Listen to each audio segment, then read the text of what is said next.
Assalamualaikum warahmatullahi wabarakatuh. Perkenalkan, nama saya Muhammad Khairuddin dari semester 1 Prodi PAI. Ingin menyampaikan tugas dari dosen pengampun Al Ustadz Muhammad Kholik SPD MPD tentang pedoman tafsir amali. 1.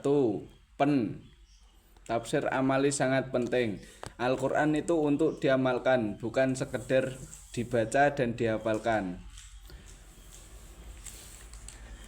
Dan pengamalan harus dipelajari dengan sungguh-sungguh supaya tidak terjadi kesalahan. 2. Tafsir menurut Allah Subhanahu wa taala. Al-Quran ditafsirkan sesuai maksudnya Allah, yaitu mengenalkan keagungannya dan akhirat yang selamanya. 3. Dibina ulama pecinta Allah dan akhirat. Dengan kata lain, itu dibina itu ditasih atau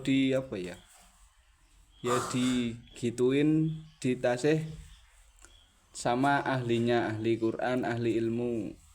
4. Kecilkan dunia dan besarkan akhirat.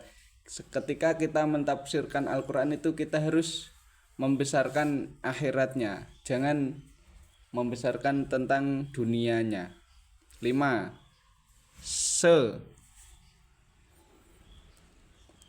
Tafsirkan Al-Quran sebisa mungkin. Jika tidak bisa menafsirkan dengan lengkap, maka ditafsirkan dengan menggunakan artinya saja. 6. Tafsir untuk mengharap ridho Allah. Menafsirkan agar dapat balasan. Maksudnya untuk mengharap ridho Allah itu menafsirkan agar dapat balasan di akhirat, bukan mengharapkan duniawi. Kembangkan kata.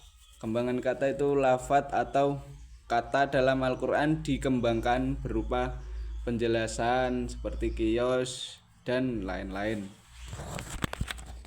Apa terusan? Nomor 8. Didukung ilmu arti. Didukung ilmu arti maksudnya itu didukung dengan arti Al-Quran, nahwu, shorob, dan gaya bahasa. Karena itu sangat penting bagi kita yang sebagai orang non-Arab. Nomor 9. Menggunakan kata kita. Jadi ketika kita mentafsirkan Al-Quran itu harus menggunakan kata kita, yaitu yang bertujuan untuk diri kita dan orang lain. Menggunakan kata 10. Menggunakan kata meniru atau menghindari. Contohnya itu dalam tafsir amali kita meniru cara berdakwahnya Nabi Musa, atau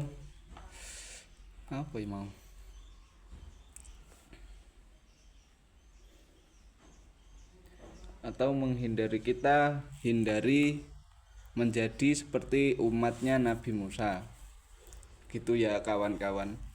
Nomor 11 menggunakan kata berusaha. Karena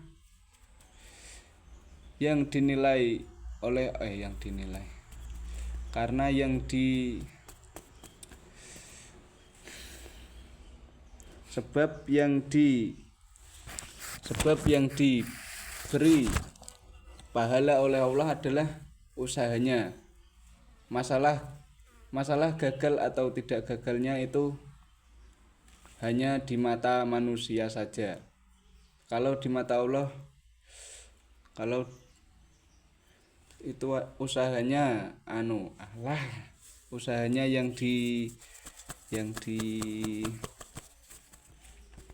yang diberi pahala adalah usahanya, bukan tentang hasilnya.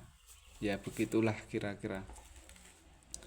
Ke-12 A, berupa amal. Tafsir amal itu berupa amal kebaikan atau mencegah dari kemungkaran. Jadi ketika menafsirkan amal itu kita harus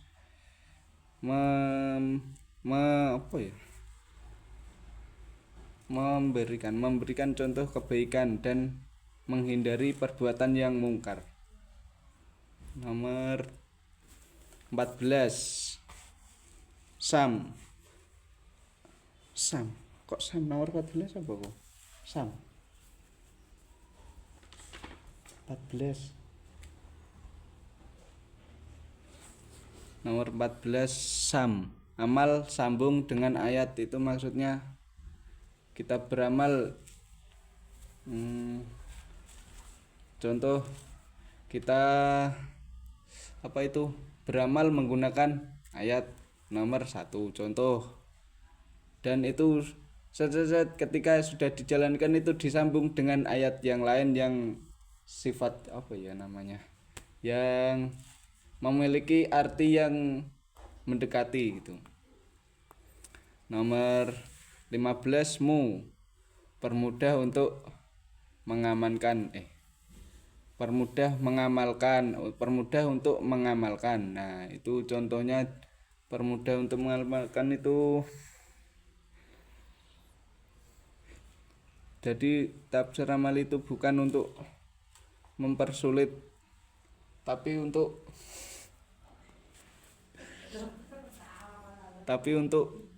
mempermudah seseorang untuk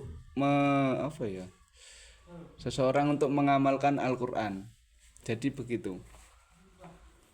Nomor 15 larangan keras menafsirkan Al-Qur'an, malah cinta dunia. Jadi ketika kita mentafsirkan Al-Qur'an itu yang kita jelaskan, yang kita tafsirkan itu jangan sampai merujuk kepada hal-hal yang bersifat duniawi. Ya, sekian dari saya. Wassalamualaikum warahmatullahi wabarakatuh.